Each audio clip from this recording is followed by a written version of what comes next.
نبی اکرم صلی اللہ تعالیٰ علیہ وسلم نے فرمایا، میں اپنی امت کے کچھ ایسے لوگوں کو جانتا ہوں جو قیامت کے دن تہامہ پہاڑ کے برابر نیکیاں لے کے آئیں گے۔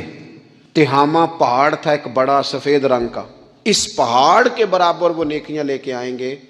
لیکن فرمایا اللہ تعالیٰ ان کی نیکیوں کو ہوا میں اڑا دے گا۔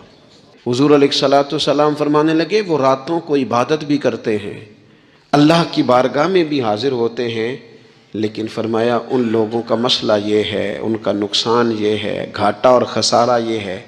کہ جب وہ اکیلے ہوتے ہیں تو رب کی حرمتوں کو پامال کرتے ہیں،